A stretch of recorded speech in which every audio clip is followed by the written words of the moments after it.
नमस्कार, सी न्यूज़ भारत देख रहे हैं आप। मैं हूं अखिलेश पांडे। वक्त हो चुका है न्यूज़ बुलेटिन का। इस बुलेटिन में देखिए कि कहां डीएम व विधायक ने किया गौशाला का निरीक्षण, कहां राष्ट्रीय खेल दिवस के उपलक्ष्य में खेल प्रतियोगिता का हुआ आयोजन और कहां युवक का आधा कटा हुआ धड़ मिलने से क्षेत्र में मची सनसनी। ऐसी ही तमाम खबरों पर आई विस्तार से करते हैं चर्चा। निरीक्षण के दौरान पूर्व में मनरेगा द्वारा वृक्षारोपण व नेपियर घास लगाए जाने के निर्देश दिए कार्य में प्रगति न होना देखकर जिलाधिकारी ने नाराजगी व्यक्त की और एपीओ गंगेश्वरी को कड़ी फटकार लगाते हुए सेवा से समाप्ति की हिदायत दी। मुख्य विकास अधिकारी को निर्देशित करते हुए कहा कि यदि अगले निरीक्षण में कार्य प्रगति नहीं दिखी तो सेवा से बिना सोचे समाप्ति कर दी जाएगी। साथ ही जिलाधिकारी ने कहा कि ये निर्देश दिए गए थे कि इस नदी विहार में नेपियर घास और वृक्षारोपण का कार्य बरसात के पहले मनरेगा के तहत कराया जाएगा, लेकिन आज मौके पर देखने पर कोई भी कार्य नहीं दिख रहा है। जिलाधिकारी ने खंड विकास अधिकारी पर भी नाराजगी व्यक्त करते हुए नंदी विहार की खुदाई, वृक्षारोपण और नेपियर घास लगाए जाने के निर्देश दिए। कहा कि नंदी विहार में जल्द ही खुदाई कराकर नेपियर घास लगवाई जाए। ये गौशाला हाँ, ये यहाँ पे ये नंदी विहार का निर्माण हो रहा है और काफ़ी कुछ काम हो चुका है और अभी कुछ काम होना बाकी है। तो उसको समय दिया गया है काम कराने के लिए। वीडियो साहब हैं, माननीय विधायक जी भी हैं और हमारे सीडीओ साहब भी हैं। और उसको मिल करके इसको यहाँ वृक्षारोपण कराया जाना है और नेपियर घास लगाया जाना है। लगाया गया था, कुछ चल पाए, कुछ नहीं चल पाए, फिर से उसमें काम किया जाना है। Thank you. अमरोहा से सी न्यूज़ संवाददाता रामवीर सिंह की रिपोर्ट। राष्ट्रीय खेल दिवस पर हॉकी के जादूगर मेजर ध्यानचंद के जन्म दिवस के उपलक्ष्य में नगर के बीचों बीच बने शासकीय माध्यमिक विद्यालय परिसर में खेल एवं युवा कल्याण विभाग अशोकनगर के तत्वाधान में खेल प्रतियोगिता का आयोजन किया गया, जिसमें मुख्य रूप से स्कूली बच्चों को रस्साकशी, ताइक्वांडो जैसे खेल खिलाए गए व खेल के प्रति जागरूक करने हेतु प्रशिक्षकों द्वारा बच्चों को बताया गया। कार्यक्रम की शुरुआत में मेजर ध्यानचंद के चित्र पर सोम बहादुर थापा, सचिव जिला ताइक्वांडो संघ ने माल्यार्पण कर हॉकी के जादूगर मेजर ध्यानचंद के चरित्र पर प्रकाश डाला। अशोकनगर से सी न्यूज़ संवाददाता सिद्धार्थ साथ की रिपोर्ट। चतरा जिला प्रशासन ने अपनी प्रतिबद्धता का निर्वहन करते हुए 72 घंटे के अंदर इमामगंज के कोचिया गांव के शत्रुघ्न सिंह के 20 वर्षीय पुत्र ऋतिक रंजन के शव को अंततः तमासिन जलप्रपात के खो से निकालने में कामयाबी हासिल की है। पुत्र का शव देख परिजनों की आंखों में सूखे आंसू हृदय विदारक चीखों के साथ पुनः छलक उठे। बता दें कि आज तीसरा दिन भी घटनास्थल तमासिन जाने वालों का तांता लगा रहा, जिसमें मुख्य रूप से सांसद प्रतिनिधि निर्भय ठाकुर उर्फ छोटन का नाम शामिल है।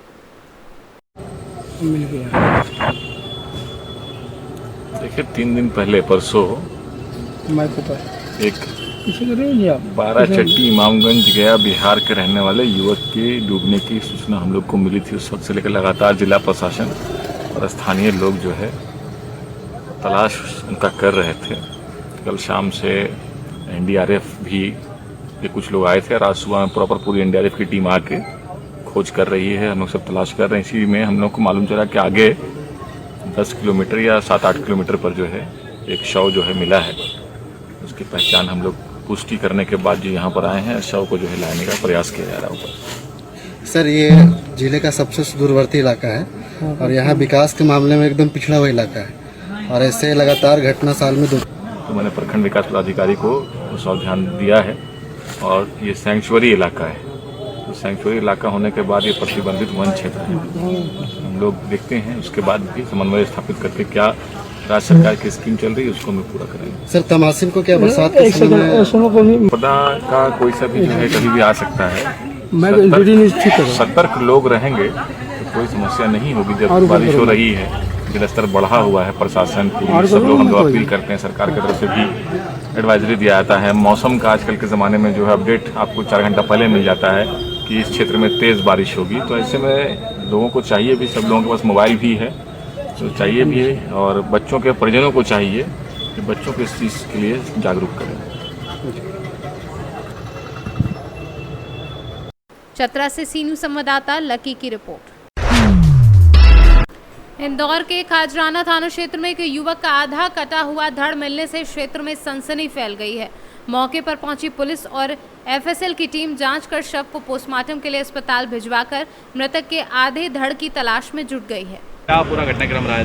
ये खजराना थाना क्षेत्र में जो शहर का बाईपास है उससे थोड़ा अंदर रोड किनारे एक व्यक्ति का कमर के नीचे का भाग मिला है, जिसका फोरेंसिक टीम ने अभी अवलोकन किया है और उसको हॉस्पिटल भेजा गया है। बाकी उसका और जांच पड़ताल की जो रिपोर्ट आ रही है उसका हम इंतज़ार करेंगे। चूँकि ये बॉडी का एक ही भाग है तो किसका शरीर का भाग है ये आइडेंटिफाई करना एक अभी चैलेंज है। आसपास के जो ज़िले हैं, थाने हैं, सभी जगह सूचित कर दिया गया है कि कोई गुमशुदगी है या कोई ऐसी बात है तो अवगत कराएंगे।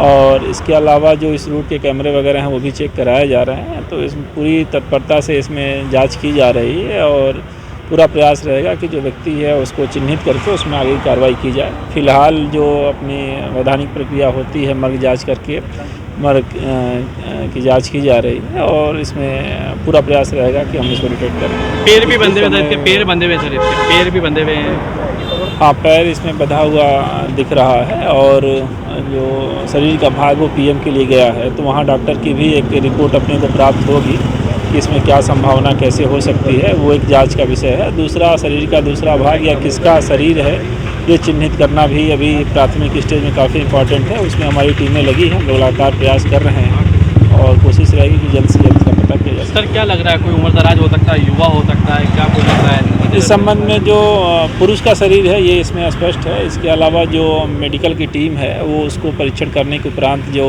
उपलब्ध शरीर का भाग है उसके हिसाब से एक अपना अभिमत और जो भी उसका ऑब्जर्वेशन है वो देगी। तो इंदौर से सीनू संवाददाता सुरेश बैरागी की रिपोर्ट।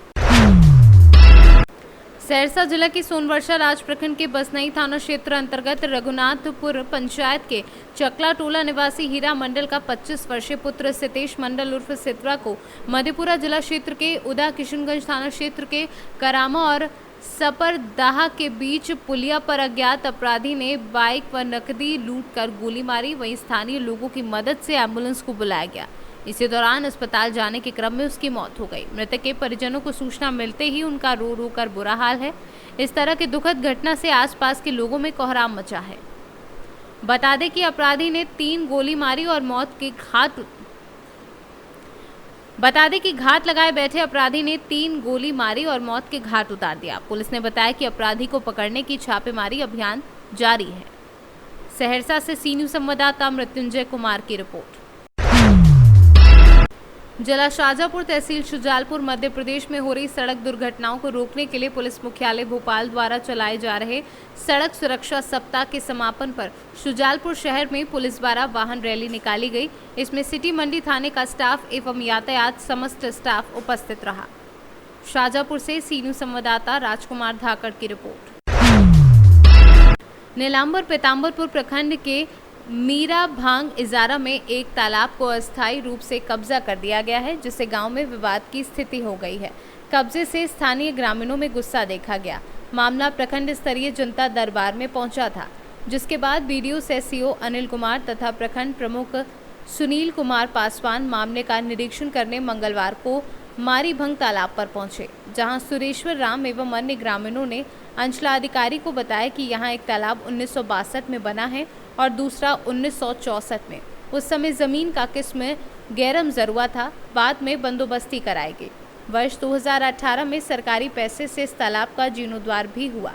ये तालाब गांव के अगल बगल खेती कर पानी पटाने तथा पशु पक्षी के लिए पेयजल का एकमात्र साधन है। पलामू से सीनू संवाददाता अवध किशोर राय की रिपोर्ट। हर साल की तरह इस साल भी अमेठी थाना क्षेत्र जायस के दरगाह मखदूम अशरफ व जलाल अशरफ जायस में 663वां उर्से पाक पूरी शानो शौकत के साथ मनाया गया। जिस तरीके से हर जगह उर्से मखदूम अशरफ मनाया जाता है, उसी तरीके से जायस में भी उर्से मखदूम अशरफ पूरी शान और शौकत के साथ मनाया गया।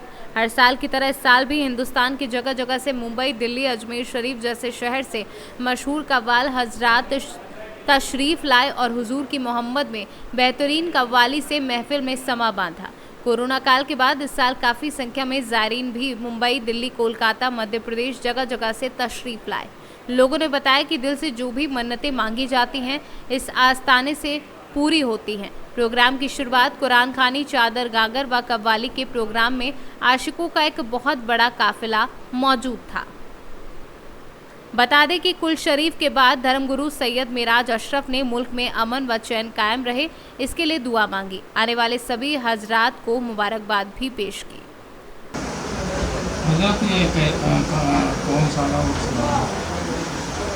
ये मखदूम साहब का जो है 636वां उर्स है। मखदूम शब जहांगीर सिमनानी रहमतुल्लाह अलैह को। यहाँ ज़ायरीन बहुत दूर दूर से आते हैं, दिल्ली से भी, बॉम्बे से भी, कलकत्ता से भी, आसाम से भी आते हैं, गुजरात से भी आते हैं और मध्य प्रदेश से भी आते हैं, यूपी के भी रहते हैं, बहुत दूर दूर के लोग आते हैं। यहाँ लोग मन्नतें लेके आते हैं, मन्नतें लोग मानते हैं। हाँ, मन्नतें मानते हैं, लोगों की मन्नतें पूरी भी होती हैं। हाँ, जैसे कोरोना काल रहा, हाँ, उसके बाद इस साल तो भीड़ भी ज़्यादा रही होगी। कोरोना काल में ज़ायरीन की तादाद कम थी, कव्वाल हजरात भी नहीं आए, लेकिन इस बार जो है करीब कव्वालों की 13-14 पार्टियाँ थी, जिसमें मशहूर कव्वालों में सागर साबरी बॉम्बे से आए थे, दिल्ली का कव्वाल आया हुआ था और क्या कहते हैं एक अजमेर शरीफ के भी कव्वाल आए हुए थे और यहाँ के लोकल कव्वाल सब थे। तो करीब 13-14 पार्टियाँ आई थी इस बार। यहाँ पे जो कार्यक्रम होते हैं क्या क्या होता है? यहाँ प्रोग्राम ये होता है कि 27 मुहर्रम को तो रात में जो है वो संदल निकलता है हमारे यहाँ से, दरगाह शरीफ जाता है, घर से दरगाह शरीफ जाता है और वहाँ पर महफिल समा यानी कव्वाली होती है। उसके बाद कुल शरीफ होता है, कुल के बाद फातिहा खानी होती है, फिर मज़ारों की ज़ियारत कराई जाती है। सब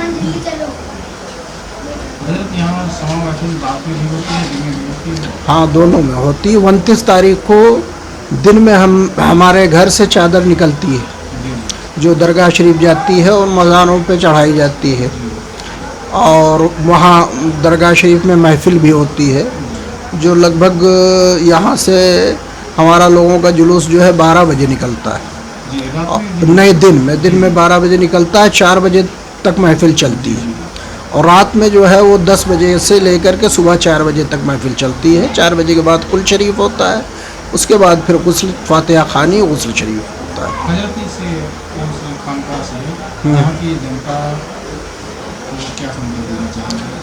अब यहाँ की जनता को हम यही संदेश देना चाहते हैं कि बुजुर्गान दीन के आस्थानों पर जिस तरह से आते हैं, क्योंकि यहाँ बुजुर्गान दीन के आस्थानों से अमन और शांति का पैगाम मिलता है और बुज़ुर्गों ने हमेशा जोड़ने का काम किया है, तोड़ने का काम नहीं किया।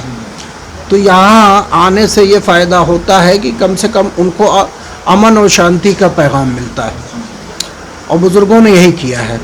हज़रत महबूब इलाही को किसी ने कैंची दी तो उन्होंने कहा कि हमारा काम काटना नहीं है, हमारा काम जोड़ना है। तो बुज़ुर्गों का काम हमेशा जोड़ना रहा, तोड़ना नहीं रहा। हम इस उर्स के मौके पर अपने तमाम हिंदुस्तान के लोगों को मुबारकबाद देते हैं और उनको अमन और शांति का पैगाम देते हैं और भाईचारगी का पैगाम देते हैं और अपने भाइयों से भी हम अपील करते हैं कि कोई ऐसी बात न करें जिससे किसी के जज्बात को ठेस पहुँचे। सुल्तानपुर से सी न्यूज़ संवाददाता वाजिद हुसैन की रिपोर्ट। प्रधानमंत्री के मन की बात कार्यक्रम से डिजिटल मैन के नाम से चर्चा में आए ओम प्रकाश सिंह को जिलाधिकारी अपूर्वा दुबे द्वारा कैंप कार्यालय में शॉल उड़ाकर व पुष्पगुच्छ भेंट कर सम्मानित किया गया। बता दें कि जनपद उन्नाव के तहसील हसनगंज के मेहंदी खेड़ा के रहने वाले ओम प्रकाश सिंह को 92वीं मन की बात कार्यक्रम के दौरान प्रधानमंत्री द्वारा डिजिटल मैन के नाम से संबोधित किया गया। ओम प्रकाश सिंह ने हसनगंज ब्लॉक के करीब 300 गाँव को इंटरनेट ऑप्टिकल फाइबर के माध्यम से जोड़ रखा है। उन्होंने इस कार्य की शुरुआत वर्ष 2019 में की थी। अब तक उन्होंने अपने गांव में 1000 से अधिक इंटरनेट कनेक्शन दिए हैं। माननीय प्रधानमंत्री जी के कार्यक्रम में शामिल होने का हमें मौका मिला एक पहल थी डिजिटल इंडिया की शुरुआत, उसी दिन उद्घाटन हुआ था। माननीय प्रधानमंत्री जी ने बताया कि हमारा 1.5 लाख ग्राम पंचायतों तक नेटवर्क फैला हुआ है, लेकिन उसका कोई यूटिलाइजेशन नहीं हो रहा है, उसका उपयोग नहीं हो पा रहा है। तो मेरे मन में आया कि अगर हमारे ग्राम पंचायतों में भारत नेट का फाइबर पड़ा हुआ है तो हम क्यों ना उसको यूज करें। वहाँ से आने के बाद CSC का सपोर्ट हमें मिला। CSC से मिल करके हमने अपने यहाँ भारत नेट के यूटिलाइजेशन के लिए हसनगंज ग्राम पंचायत से एक मिनी OLT लगाई, जिसके द्वारा हमने ब्लॉक हेडक्वार्टर में, फिर तहसील, ब्लॉक, थाना, पावर हाउस और आसपास के जो हमारे बिजली बंधु थे उनको कनेक्शन दिया। तो देखा कि ये काम और सुचारू रूप से होने लगा। तो मेरे मन में आया कि अगर हम हसनगंज ग्राम पंचायत में सही कर सकते हैं, ये सारा भारत नेट चालू कर सकते हैं, तो क्यों ना हसनगंज के सारी ग्राम पंचायतों में ये चीज़ें हम लेके चलें। बस इसी आइडिया ने हमें एक प्रेरणा दी और हम हर एक ग्राम पंचायत की ONT पे गए और वहाँ पे कनेक्शन खोलना शुरू किए। प्रधान को दिया, आंगनवाड़ी को दिया, सरकारी स्कूल दिए, जो नीडी पर्सन से उनको दिए, जितने भी लोग थे उनको कनेक्शन देते गए। जो एजुकेशन कर रहे थे, बच्चे पढ़ाई कर रहे थे, मैंने उनको नेटवर्क प्रदान किया भारत नेट का। कुछ समय ऐसा आया कोविड में कि वो मेरे लिए एक बहुत चैलेंजिंग विषय था कि उस समय हमें कैसे सर्वाइव करना है, क्या करना है, क्योंकि सब जगह प्रतिबंध लगे हुए थे। तो उस समय जितने भी लोग गांव से आए हुए थे, शहर से गांव में आ गए थे काम के लिए, अपने इंटरनेट की बिना यूज किए वो काम नहीं कर पा रहे थे, पढ़ाई नहीं कर पा रहे थे, मैंने उनको जा कर के उनके घर पे नेट लगाया। नेट लगा करके उनको बताया कि आप करिए। तो वर्क टू होम, हमारे भारत नेट के द्वारा वर्क टू होम बहुत ज़्यादा सराहनीय कर दिया। तो मैं उन सारे डिजिटल कर दूंगा कि डिजिटल इंडिया का सपना साकार करने की पूरी कोशिश करूंगा। डिजिटल लॉ, टेली लॉ और टेली मेडिसिन के थ्रू। टेली लॉ से घर बैठे हम वकीलों को कंसल्ट कर सकते हैं और जो गरीब, वंचित, पिछड़े हुए लोग हैं उनको हम ऑनलाइन न्याय दिला सकते हैं। जो गरीब हैं, डॉक्टर की फीस अवॉइड नहीं कर सकते, उनको अपोलो जैसे हाई क्लास के डॉक्टर से कंसल्ट करा सकते हैं और उनके प्रिस्क्रिप्शन लिखे हुए डाउनलोड करके उनको देंगे तो वो अपने क्षेत्रीय मेडिसिन की शॉप पे जा कर के मेडिसिन लेंगे और लाभान्वित होंगे। कई सारे ऐसे केस हमारे साथ हैं कि कोविड में जो मरीज़ जा नहीं सकते थे, अस्पताल नहीं जा सकते थे, डॉक्टर के पास नहीं जा सकते थे, मैंने उनको घर पे जाके कंसल्ट कराया और उनकी दवा उन्हीं के घर पे दिलाई। मैं चाहता हूँ कि यही चीज़ें अगर माननीय मोदी जी इसी तरीके से डिजिटल इंडिया को बढ़ावा देते रहे तो एक दिन दूर नहीं कि उनका पूरा सपना। उन्नाव से सी न्यूज़ संवाददाता अजय कुमार की रिपोर्ट।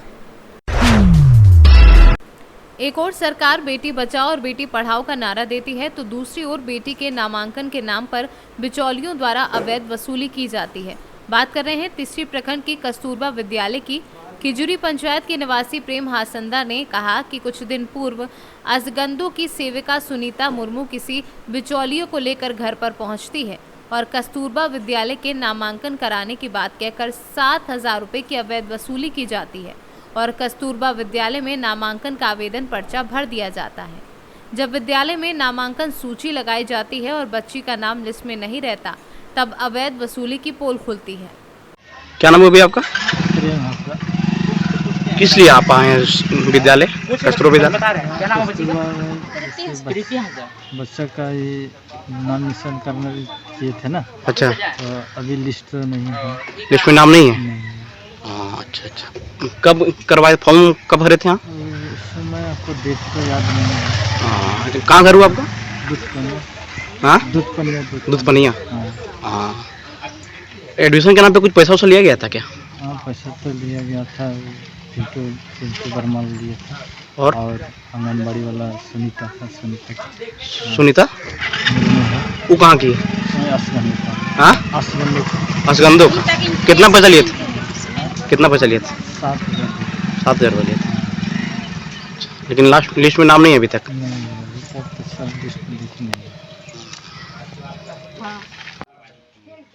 आप जिस बच्ची का एडमिशन करवा रहे थे आप, क्या नाम है उसका बच्ची का? प्रीति हंसदा। दूधपनिया गाँव आप लोग का?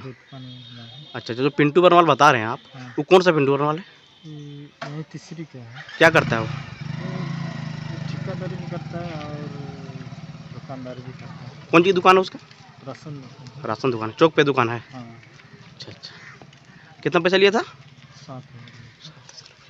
चलिए ठीक। शुरुआत में हो रहा है एडमिशन, हाँ आपको इतना पैसा लगेगा, हाँ दीजिए आपका बच्चा हो जाएगा। अच्छा, इसके बाद आप पैसा दे दिए? हाँ पैसा दे दिए। हाँ और उस समय हम लोग आए थे, फॉर्म सर जी भी था, हाँ उस समय हम लोग यहीं सुनीता लेके आए तो वो यहीं पर डाल दिए। हाँ, अच्छा तो साथ इसे डाले, इसके बाद बोला दीजिए पैसा। तो आपका घर जाके कौन बोला था?